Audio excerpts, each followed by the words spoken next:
अगर मैं आपसे कहूं कि दुनिया का सबसे महान सेल्समैन पैदा होते ही सेल्समैन नहीं था, बल्कि एक ऐसा इंसान था जिसे बचपन में लोग सीरियस भी नहीं लेते थे, तो क्या आप यकीन करेंगे?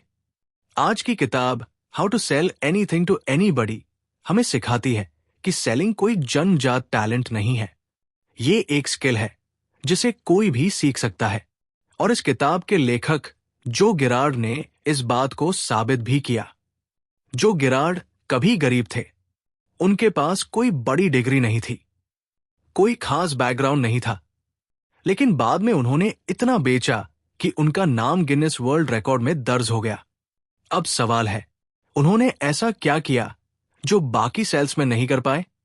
यहीं से किताब का असली खेल शुरू होता है। ज्यादातर लोग सोचते हैं कि सेलिंग का मतलब लोगों को कन्विंस करना है, लेकिन जो गिरार्ड कहते हैं सेलिंग का मतलब लोगों को समझना है।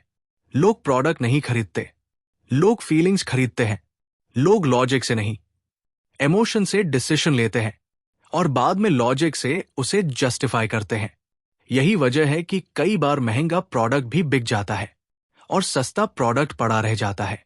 अब किताब का पहला बड़ा लेसन आता है। People buy from people they like. लोग उस इंसान से खरीदना पसंद करते हैं जिस पर उन्हें भरोसा हो। इसलिए अगर आप पहले रिलेशनशिप बनाते हो तो सेल अपने आप आसान हो जाती है। जो गिरार्ड हर कस्टमर को सिर्फ कस्टमर नहीं मानते थे, वो उन्हें लाइफ टाइम कनेक्शन मानते थे। यही कारण था कि उनके पास बार बार बिजनेस आता था। अगर आपने कभी किसी पसंदीदा दुकानदार से सिर्फ भरोसे की वजह से सामान खरीदा है तो वीडियो को लाइक जरूर करें। अब आता है दूसरा पावरफुल लेसन। किताब कहती है सबसे बड़ी गलती जो सेल्समैन करते हैं वो है जल्दी बेचने की कोशिश करना। वे प्रोडक्ट के फीचर्स बताने लगते हैं जबकि कस्टमर की प्रॉब्लम समझते ही नहीं।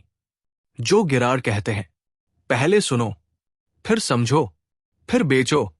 जितना ज्यादा आप कस्टमर को समझोगे उतनी आसानी से सेल होगी, क्योंकि लोग वही खरीदते हैं जो उनकी प्रॉब्लम सॉल्व करे। अब कहानी में एक बड़ा ट्विस्ट आता है। जो गिरार्ड ने अपनी सफलता का एक सीक्रेट बताया। वो हर महीने अपने पुराने कस्टमर्स को ग्रीटिंग कार्ड्स भेजते थे।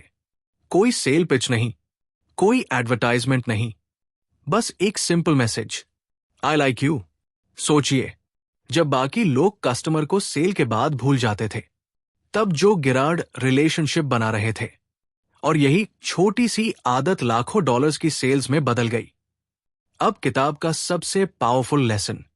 जो गिरार्ड कहते हैं हर इंसान के माथे पर एक इनविजिबल बोर्ड लगा होता है। उस पर लिखा होता है मेक मी फील इंपॉर्टेंट। हर व्यक्ति सम्मान चाहता है, हर व्यक्ति सुना जाना चाहता है, हर व्यक्ति खास महसूस करना चाहता है। जो इंसान ये समझ गया वो सिर्फ सेल्स में नहीं, जिंदगी में भी आगे निकल जाएगा। अब एक और इंटरेस्टिंग बात, किताब बताती है कि रिजेक्शन से डरना सबसे बड़ी गलती है, क्योंकि हर नो आपको अगले यस के करीब ले जाता है। सफल सेल्समैन रिजेक्शन को पर्सनल नहीं लेते। वे जानते हैं कि यह प्रोसेस का हिस्सा है। अगर आप 10 बार रिजेक्ट होने के बाद भी कोशिश करते रहें तो 11वीं बार मिलने वाला यस आपकी जिंदगी बदल सकता है। यही ज्यादातर लोग हार मान लेते हैं। वे कुछ बार रिजेक्ट होते हैं और मान लेते हैं कि वे सेल्स के लिए बने ही नहीं हैं। लेकिन जो गिरार्ड कहते हैं विनर्स और लूजर्स में फर्क टैलेंट का नहीं, परसिस्टेंस का होता है। अब किताब का अंतिम संदेश, चाहे आप बिजनेसमैन हो, यूट्यूबर हो, फ्रीलांसर हो, जॉब करते हो, आपको सेलिंग सीखनी पड़ेगी, क्योंकि हर दिन आप किसी न किसी आइडिया को बेच रहे होते हैं। कभी अपने बॉस को, कभी कस्टमर को, कभी ऑडियंस को और कभी खुद को। इस किताब की सबसे बड़ी सीख है लोगों को प्रोडक्ट मत बेचो, उनकी प्रॉब्लम्स का सल्यूशन बेचो। और जिस दिन आपने लोगों को समझना सीख लिया उस दिन सेलिंग आपके लिए मुश्किल नहीं रहेगी। अगर आपको लगता है कि सेल सीखना हर इंसान के लिए जरूरी है तो कमेंट में सेल लिखिए। और ऐसी ही दमदार बुक समरीज के लिए चैनल को सब्सक्राइब कर लीजिए, क्योंकि अगली किताब शायद आपको वो स्किल सिखा दे जो आपकी इनकम को कई गुना बढ़ा सकती है।